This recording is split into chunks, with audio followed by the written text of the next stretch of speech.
we raised alarms in response to both of these texts because we felt that they were essentially dehumanizing people. They were encouraging folks to make assumptions about the lived experiences of people, both white and Black. And they were encouraging DEI consultants to create workshops in which both white and Black people felt stereotyped, reduced, and dehumanized. So, for example, what was emergent from these two individuals' philosophy was this idea that you could simply reduce people to an oppressor binary.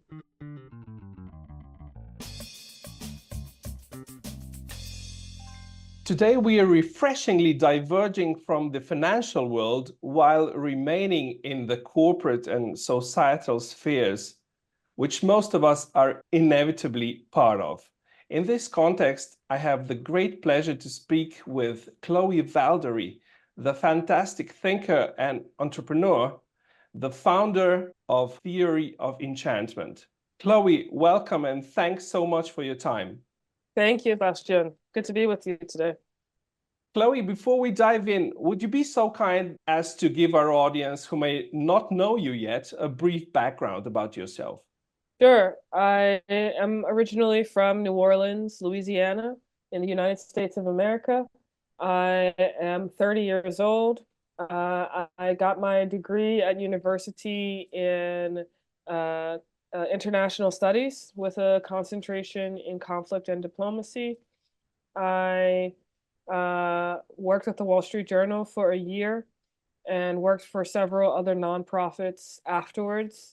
And then in 2018, I created the Theory of Enchantment as a diversity, equity, and inclusion program that fundamentally teaches people how to love, how to get in right relationship with themselves, with their neighbors, with their coworkers, with their, customers, so on and so forth, such that they will be able to create inclusive communities. So that's a little bit about me. I also, non-professionally, I love singing and dancing, and yeah, so that's a little bit about me. Great. I'm a singer too. Oh, awesome. DEI, diversity, equity, and inclusion, has become all the rage in the international corporate world in the past few years. How did it all start? Well, it increased in interest in 2020 after the murder of George Floyd. And there was a racial reckoning, what some have called a racial reckoning, in the summer of 2020. This was also a time where much social activity was shut down because of COVID. And I think that background is important context because people were also hungry for connection, for human connection. And so out of that combination of factors, there emerged organizations like Black Lives Matter and pushes for criminal justice reform, police reform in particular, as a response to police brutality. And corporations were pressured to make diversity statements as well as bring policies into their corporate spaces to hire more people of color, hire more people who came from minority backgrounds, so on and so forth. But I would say that it was the murder of George Floyd in combination with social factors related to COVID, again, things being shut down, people being hungry for a connection, that resulted in a renewed sense of interest in this topic in the corporate world.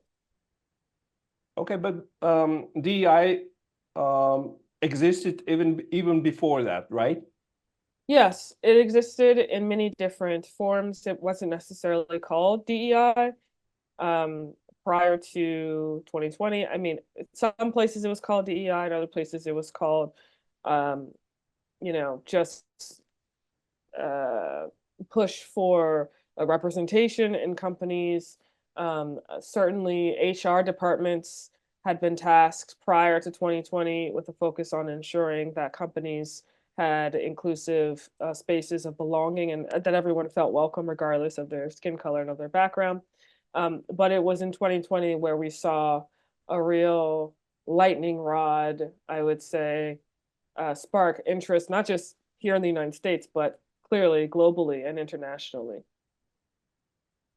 How long did it take before some people started raising eyebrows that DEI is not necessarily the societal and corporate medicine or holy grail? Under what conditions does DEI training become poisonous or as you have previously mentioned, start to wreak havoc in a company? Yeah, so my company, Theory of Enchantment, was calling out some of the excesses of what was broadly called DEI in 2020. So two books became super popular in 2020. One was called How to Be an Anti-Racist by Ibram X. Kendi, and the other was called White Fragility by Robin DiAngelo. And these two books were really, really popular. The two authors were platformed on different media shows, but not just on media shows. They were also, Dr. Kendi was given millions of dollars in grants to sort of put forward his idea of how to create a more inclusive society. And we raised alarms in response to both of these texts because we felt that they were essentially dehumanizing people. They were encouraging folks to make assumptions about the lived experiences of people, both white and Black.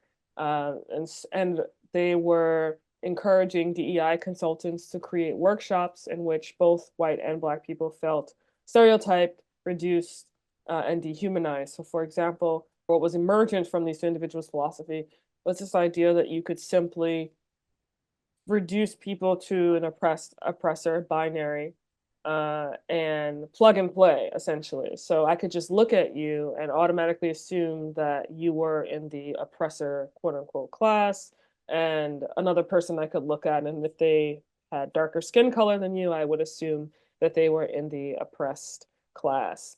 And this wreaked havoc because, first of all, it, on a fundamental level, denies the sacredness of every human being, and it denies the complexity of every human being. And also, it breeds mistrust in an organization because if you were disagreeing with this philosophy, for example, let's say you had to sit through a workshop that promoted this and you disagreed, you would often be told in certain circumstances that your very disagreement was proof that you were problematic. And this is obviously creating an environment where there is no capacity to iterate or to question or to wrestle seriously and sincerely with what's being put forth. This created a kind of silencing in certain organizations. People felt like they couldn't speak up, couldn't be honest. Again, this is all happening during COVID, right? At a time where people are already hungry for connection. And so it just increased the level of mistrust between, let's say, employees of different backgrounds, or even between, people who were part of the higher ups in companies that were bringing in these consultants and folks who were employees who felt that they couldn't say anything. There was a power dynamic there as well. But I would say overall, the problem with this approach is that it reduced people to stereotypes and it dehumanized people in the name of advancing social justice. Where does this supremacy attitude come from? Well, my view is that as a species, human beings tend to become unconsciously supremacists when we experience scarcity and insecurity and don't know how to deal with that scarcity and insecurity. And so what we essentially do is we project the things that we don't like about ourselves, or we project the things that we perceive to be the sources of our insecurity that are, that have to do with us onto another human being, onto another group of people. It's a defensive mechanism. And so, for example, there's a term in psychology called splitting. And splitting is a mechanism, a defensive mechanism by which human beings view the world in black and white in order to deal with the chaos of insecurity. So, for example, if I grew up in an alcoholic family and I didn't have the proper tools to deal with that, and I'm looking for meaning, and I'm looking for purpose, and I'm looking for a sense of belonging. And I come across a group of people at school who are walking around saying that people who look like me are superior and are a master race, let's say. I will be susceptible to falling for that ideology because I am not having my needs met at home and I'm looking for purpose and meaning. So I will reach for that supremacist ideology in order to feel like I belong. So supremacy on a psychological level comes as an overcompensation in response to insecurity, whether that's insecurity of a material sense, whether that's insecurity of a psychological sense, pain and suffering. Supremacy is essentially a coping mechanism to deal with that pain, suffering, etc. It seems interesting to me that this supremacy phenomenon is somehow married to pursuing victimhood status. Why is that so? Well, I think that in the West in particular, because of our history of Christianity and its impact in the way that we view the world, we are susceptible to both scapegoating others and wanting to be a scapegoat. I haven't studied other cultures in as much depth as I have studied my own. And, I live in the United States. I'm an American. We're a deeply Protestant nation. This country was founded by Puritans who were persecuted, but also perhaps you might say over-identified with their persecution and had that kind of victimhood mentality as they came to the shores of the United States. And that continues to be an animating feature of our collective psyche. Most of us, I don't think, are aware of it. But I think that that particular strand, as you say, the sort of archetype of victimhood comes from that lineage, from that cultural lineage or from that cultural heritage. It's theological in nature, but it doesn't require people to be religious in order to take it up because it's in the subconscious, of the culture itself.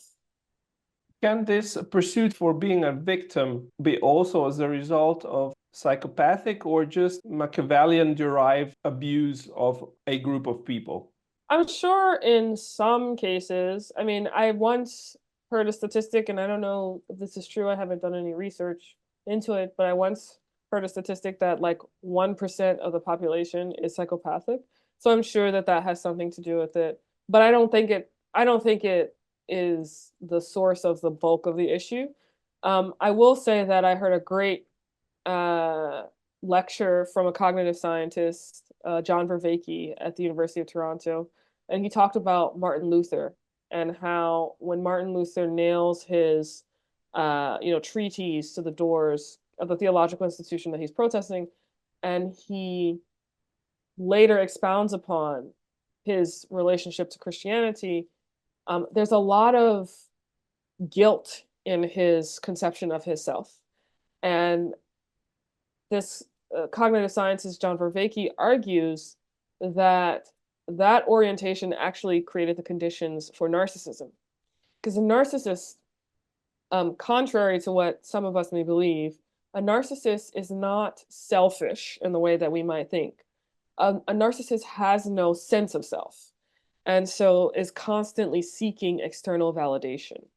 And if you combine that with the archetype of the victim or of the scapegoat, let's say, you could imagine a situation in which a people who do not feel secure in themselves are number one constantly on the hunt for external validation and receive that external validation by over identifying with their suffering. And this is what victimhood, what a victimhood complex is when you over identify with your suffering, when you reduce all of your experiences, the totality of your experiences, the totality of your life to the suffering that you have encountered.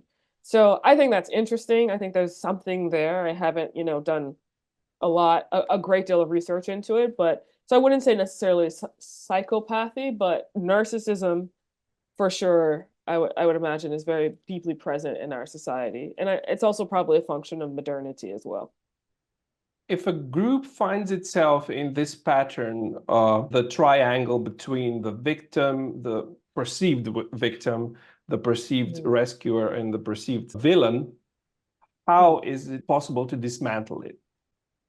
They would have to be confronted with a who criticizes them, but does so in a way that affirms their sacredness as human beings. So there's three principles to the theory of enchantment. First principle is treat people like human beings, not political abstractions. The second principle is criticize to uplift and empower, never to tear down or destroy.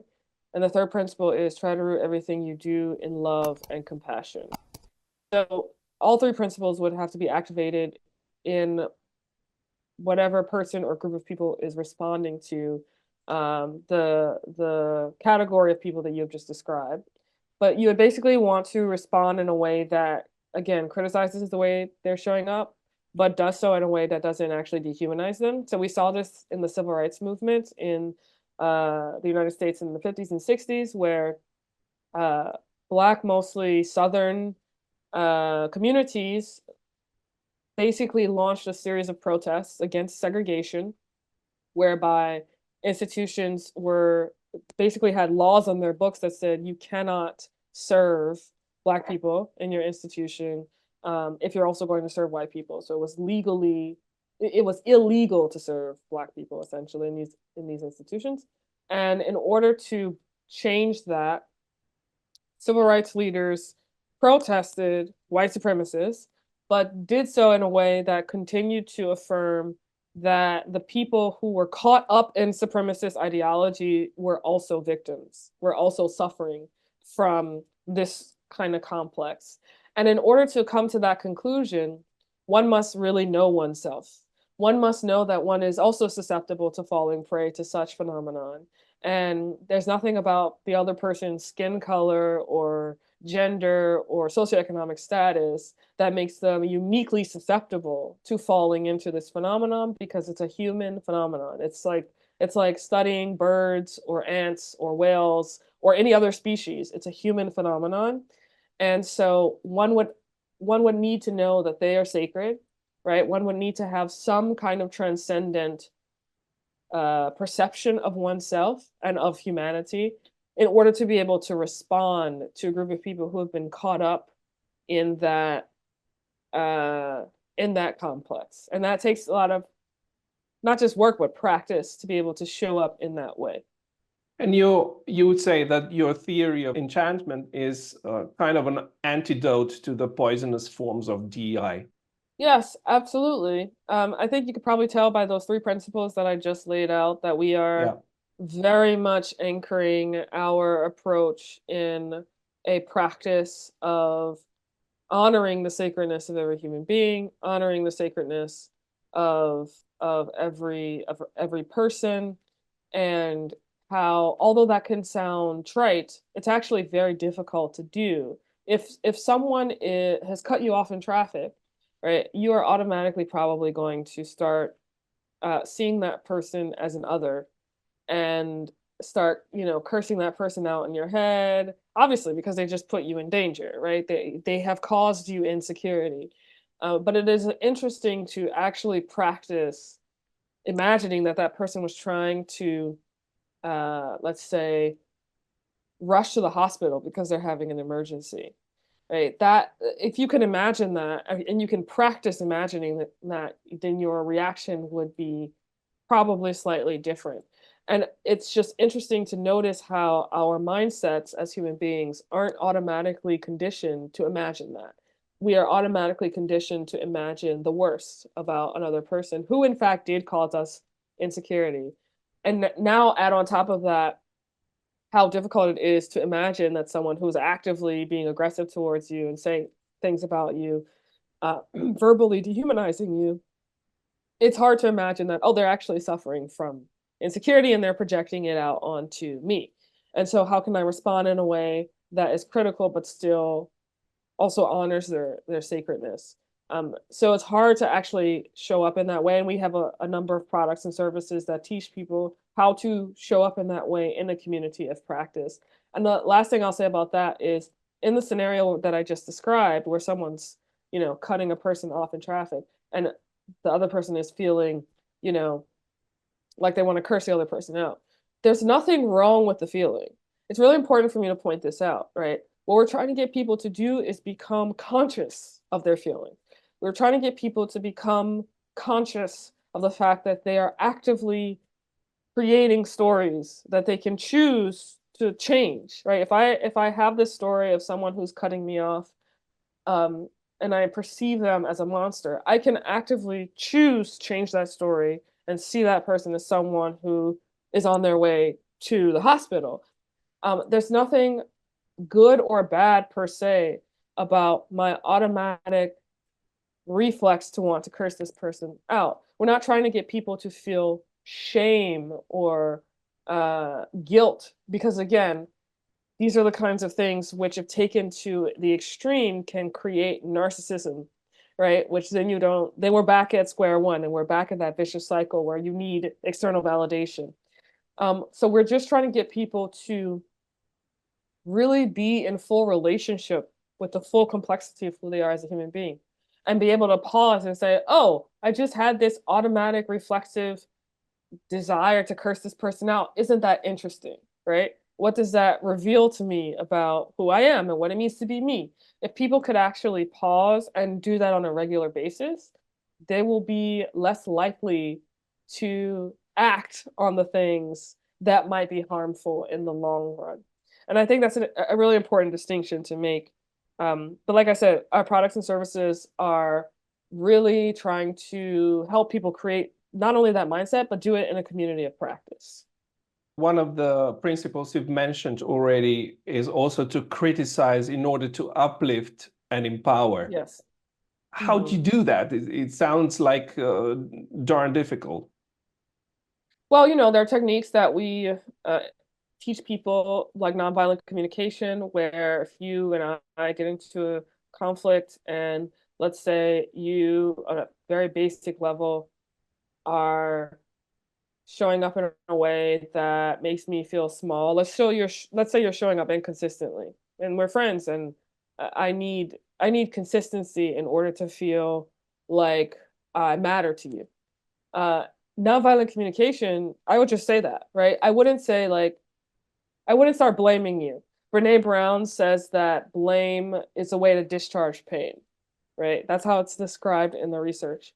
So with practice over time, if you and I end up in a space where you are being flaky and again, I need consistency in order to feel like I belong or I'm connected to you, I will simply say, hey, when you show up in this way, I feel small and disconnected, and I really want to feel connected with you and to you. So I'm wondering if you could commit to showing up differently. And I know, by the way, that like sometimes I also show up in flaky ways, and that's something I would like to work on. So let's commit to working on that together. That's a small example, but even the vulnerability that is implicit in that way of communicating, there's a power in that. There's a power in saying that when you show up this way, I feel small, right? That's very different from like me being like, you're a terrible person, or, how dare you, or, and, and again, this is a difficult thing to practice, but it becomes easier over time with practice. So is this feeling of belonging like an overarching objective of the theory of enchantment? Yes, absolutely. Because if you can create a ecosystem, let's say in a business context, where people feel like they belong, they will be able to take risks, meaning they will be able to try new things with product development or with whatever project they're working on. And you will get a higher quality product or system or whatever you're building if you can create a space where there's trust and belonging, right? Because if there's trust and belonging, then I can come to you and pitch an idea, and that idea might be really terrible, but I will feel comfortable and you will feel comfortable telling me what you think about that idea. And through this back and forth process, we will actually be able to iterate and create incredible products and services. So creating a space where people feel like they belong is actually necessary if folks want to produce great things. How do people apply the theory of enchantment in their business and personal lives? I mean, how do companies and or individuals usually approach you and work with you? So we usually start our engagements with companies with something that's called a sprint, which is a 90-minute virtual workshop, and it's a deep dive into the first principle of the theory of enchantment: treat people like human beings, not political abstractions. And we usually continue our engagement with a marathon, which is a full-day workshop for a cohort of people, a smaller cohort of people. It's usually like the executive leadership team. From there, we typically recommend that companies put teams in what's called the Enchanted Games League, or the EGL.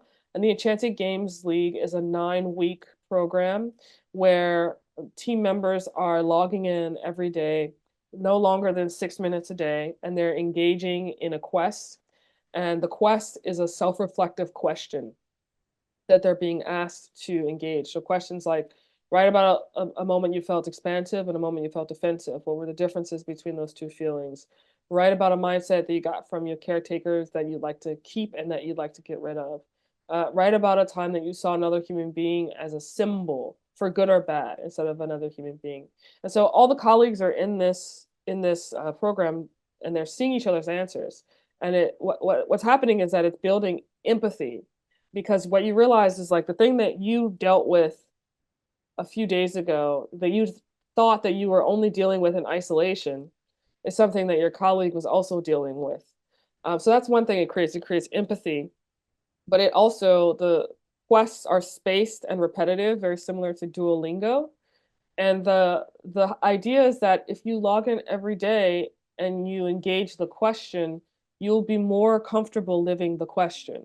And so when unknowns emerge, inevitably, as they do in the workplace environment, you will actually be more comfortable engaging those unknowns. You'll be less likely to go into fight, flight, or freeze, and you'll be more likely to switch to a curious mindset that is necessary for problem solving in any organization that's trying to build something.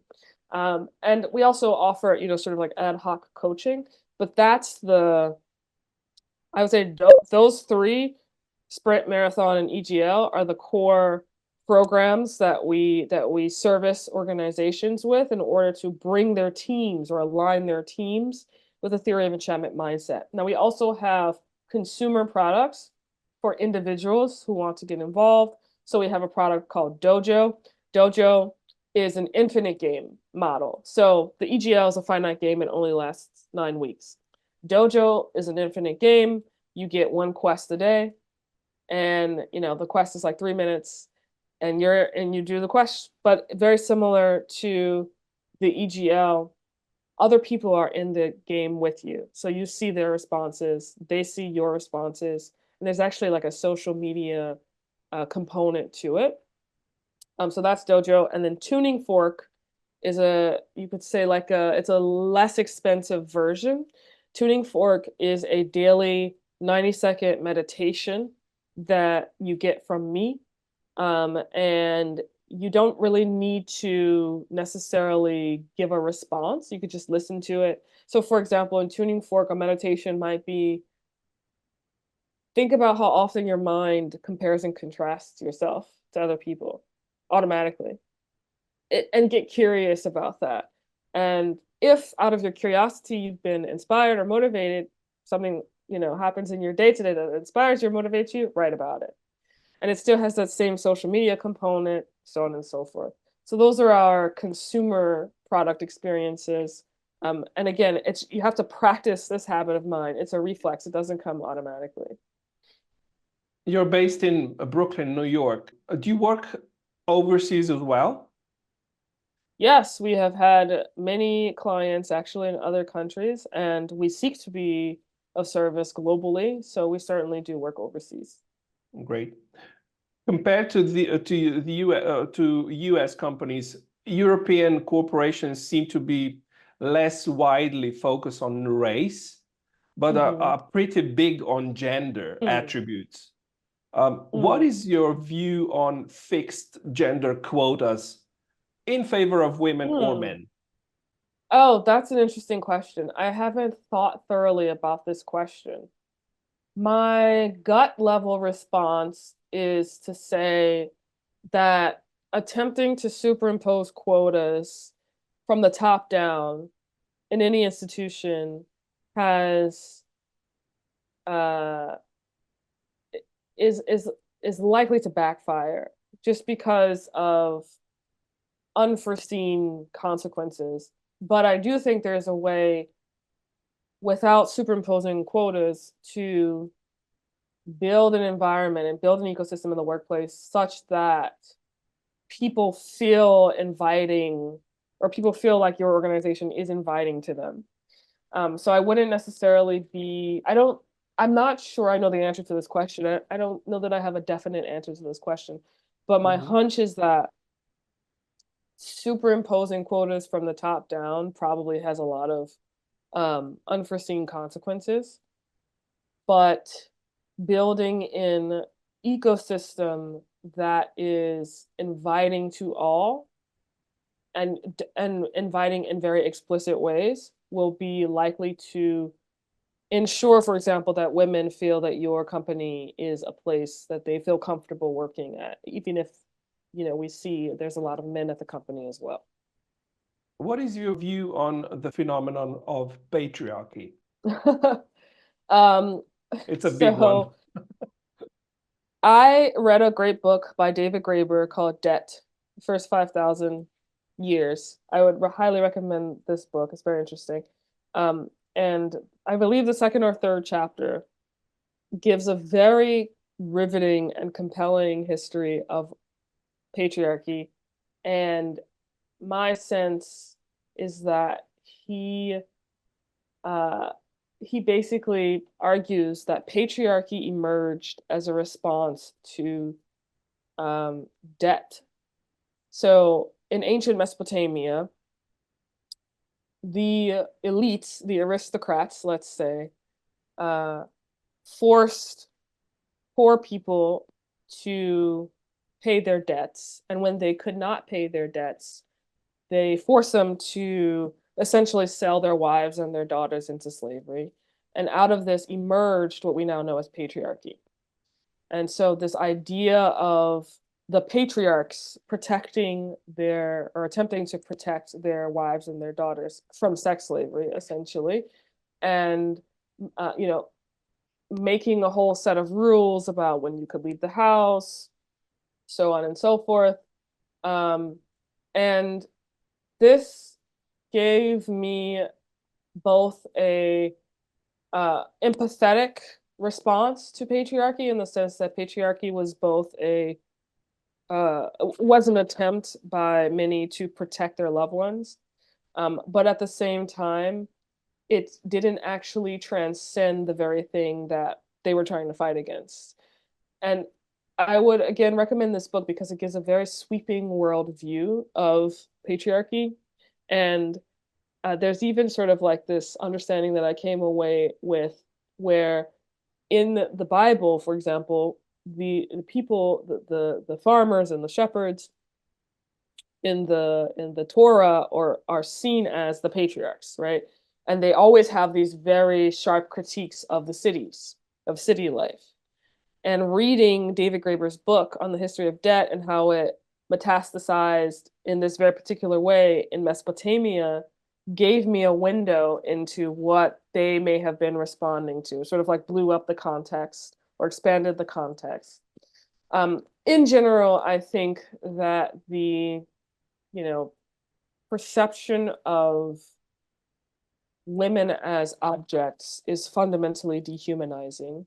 And if it emerges in response to, as Graeber argues, it emerges in response to the treatment of human beings who did not have enough money as objects, then I think that in order to defeat or successfully combat patriarchy, we have to combat classism, right? We have to combat um, the mistreatment of people just because of how much money they have or just because of how much access they have to wealth or lack thereof.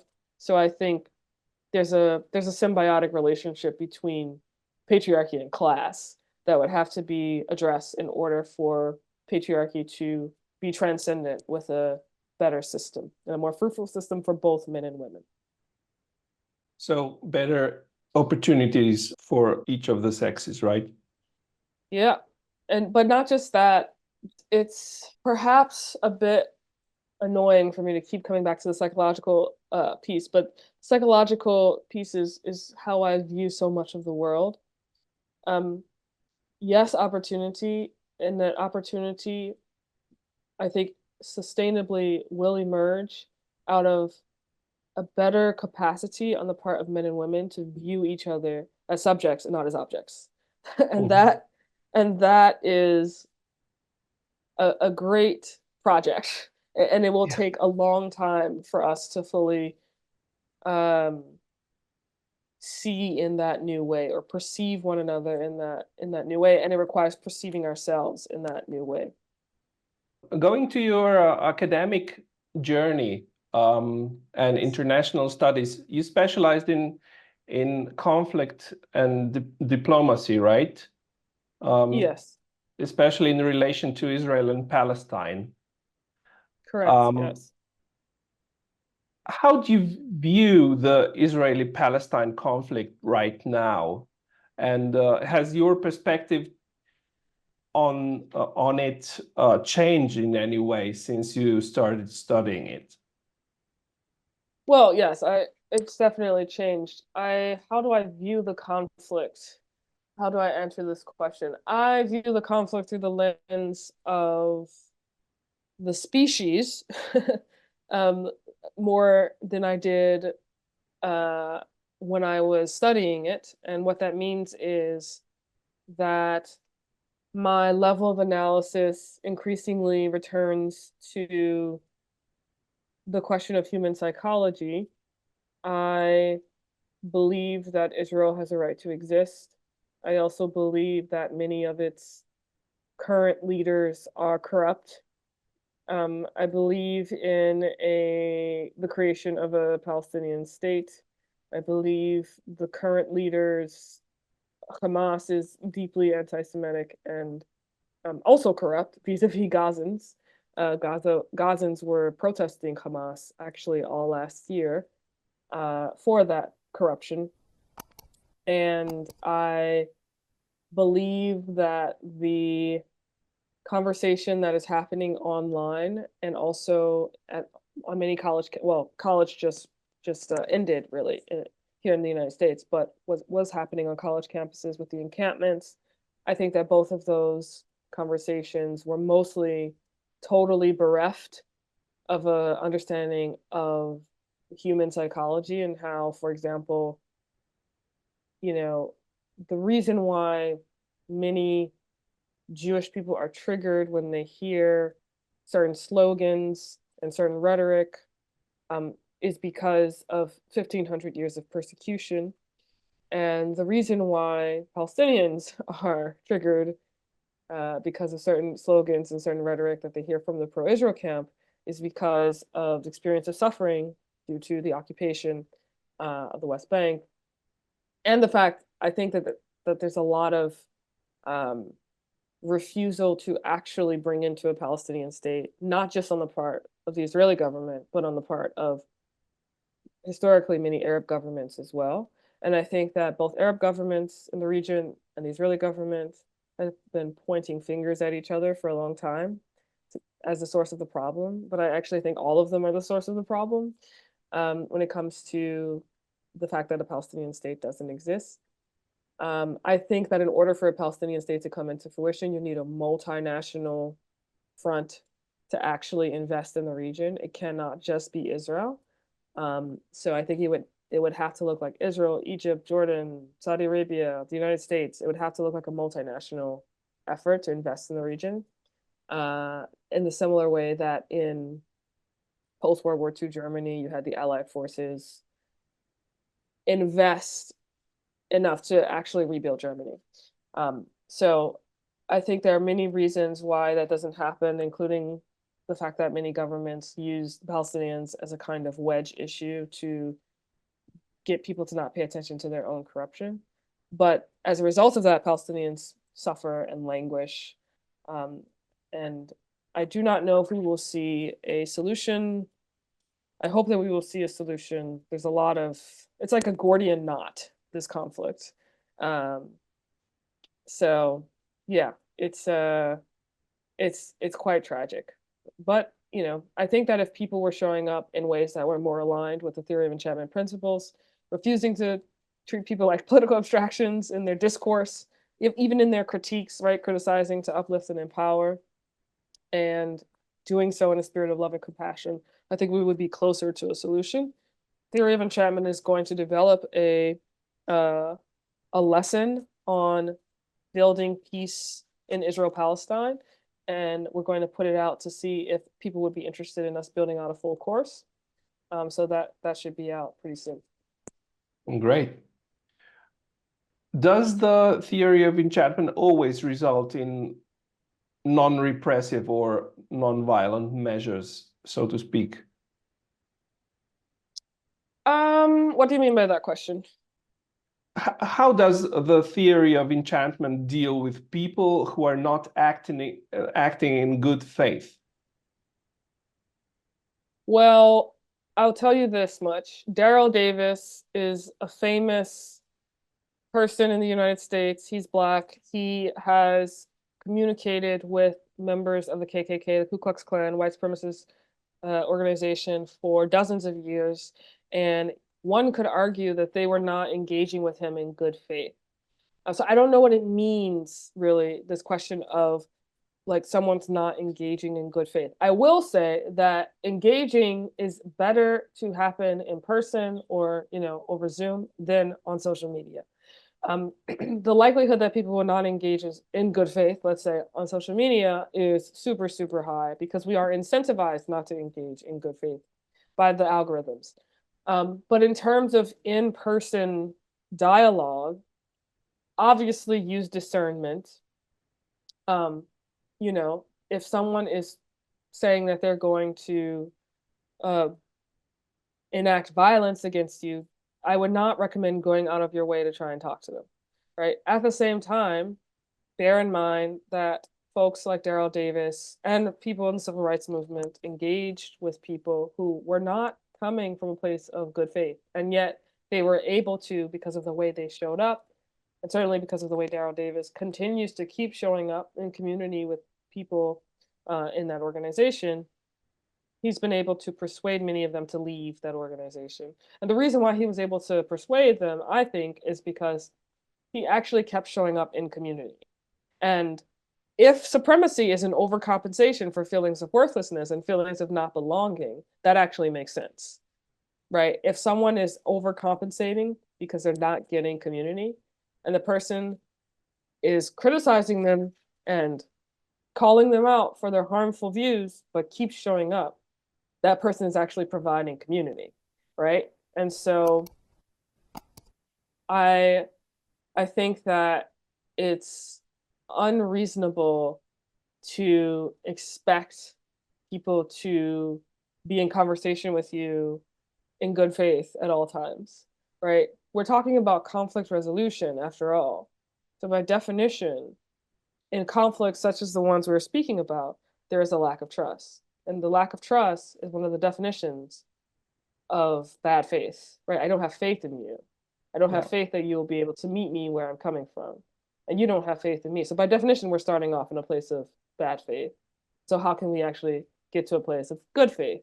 That is the process that Theory of Enchantment claims to be able to bring about or bring into fruition. A question before last.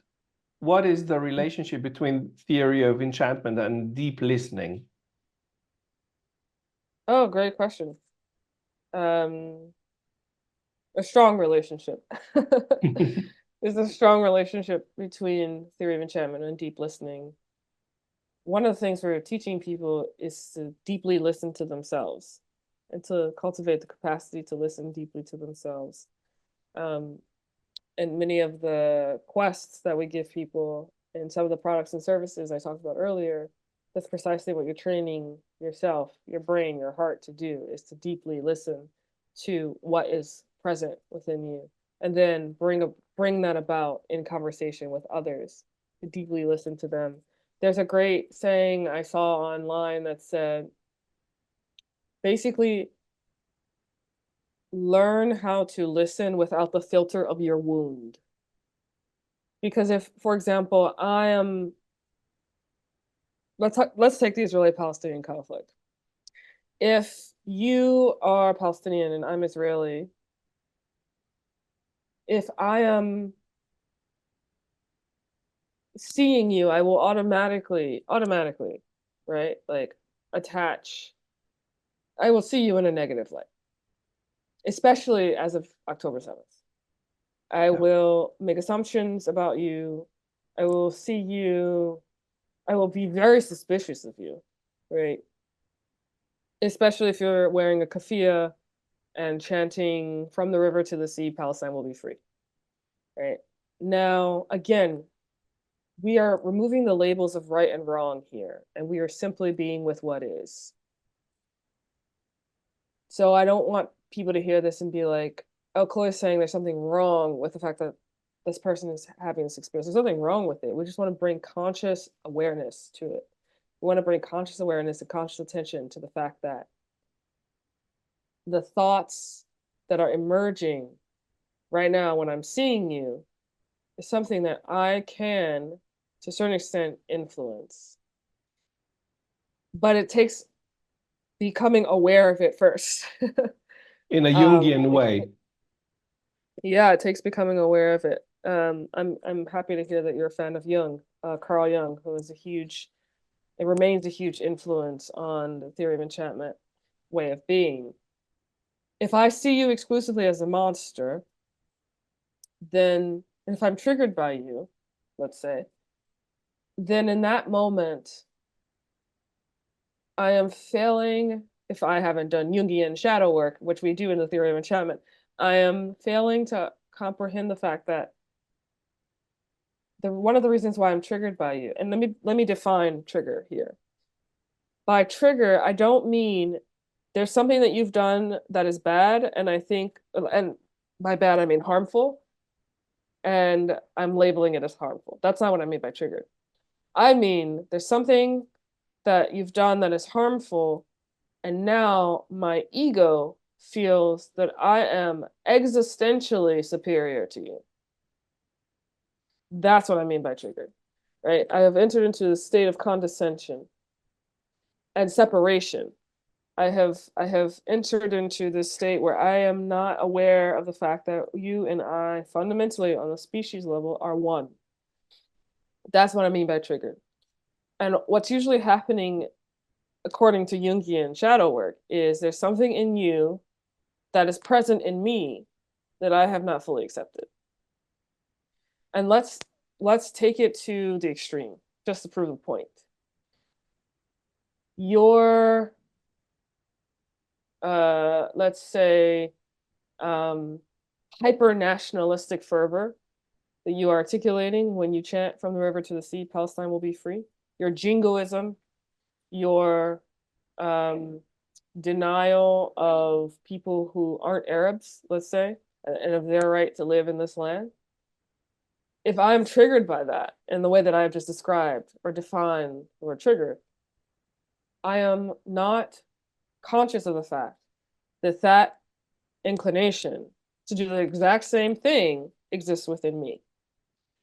And it is only when I have accepted that that inclination exists within me that I can respond to you in a way that is critical of what you're saying, but without othering you, right? Because that's the irony. If I start to other you and I start to look down on you, then I'm actually acting out the same pattern that I am explicitly stating I want to be against. So this is something that emerges out of deep listening, right? Deep excavating of one's being, deep wrestling with one's being. And I do think it's interesting, I have to say, that both the word Israel and in certain Islamic commentaries, the word jihad means to wrestle. It means to strive. Both of these words, you could argue, mean very similar things when put in their proper context, meaning not taken out of context by various, terrorist organizations, etc. So what we're trying to do, what we're trying to learn how to do, is to successfully, and I think that's what shadow work is also. That's what Jungian shadow work is. We are wrestling with the complexity of ourselves until we get to the place of acceptance. And once we get to the place of acceptance, we can accept the other, to the point where if this scenario exists, and let's say now I'm not going to label it Palestinian, Israeli, I'm going to label it person who's done the work, person who hasn't done the work. Person who hasn't done the work triggers person who's done the work. Person who's done the work communicates by saying, oh, literally, verbally, out loud, saying, I am feeling triggered right now. And these are the things that are going on in me right now. And I can feel my ego condescending towards you and trying to other you right now. I can feel all of that, and I just want to name that. And I'm going to try to speak from a place that's not coming from the place of the ego, but from a higher place. Let us proceed. Right? To do that live in the conversation is powerful. That's true power, It's like, I would argue. it seems like breaking a vicious circuit. Yes, absolutely. Mm-hmm. And it's also deeply honest, right? It's deeply vulnerable, right? You're saying, here's who I am, imperfections and all, and I know how to meet myself fully. Now, and because it's only because I can meet myself fully that I can meet you in the way that you're showing up. If I couldn't meet myself fully, I couldn't meet you in the way you're showing up, and I would just respond in ways that would perpetuate the cycle, perpetuate harm. Beautiful. Lastly, how can companies and individuals get in contact with you to start such a training? So companies can email my admin team at info@theoryofenchantment.com with the subject line interested in training. They can also visit our website, theoryofenchantment.com, to learn more information. Individuals can sign up for Dojo by going to enchanteddojo.com, and they can sign up for Tuning Fork by going to enchantedtune.com. And where can our general audience continue to follow you? They can follow me on social media. I'm on Instagram at ChloeValdary. That's V as in Victor, AL, D as in dog, ARY. Also on Twitter at ChloeValdary. The Theory of Enchantment Instagram page is at Theory of Enchantment, and on Twitter it's at Enchant Theory. ChloeValdary, thanks so much again for the great talk and for your time, and hope to talk to you soon again. Thank you, Bastian. Take care. Thank you so much.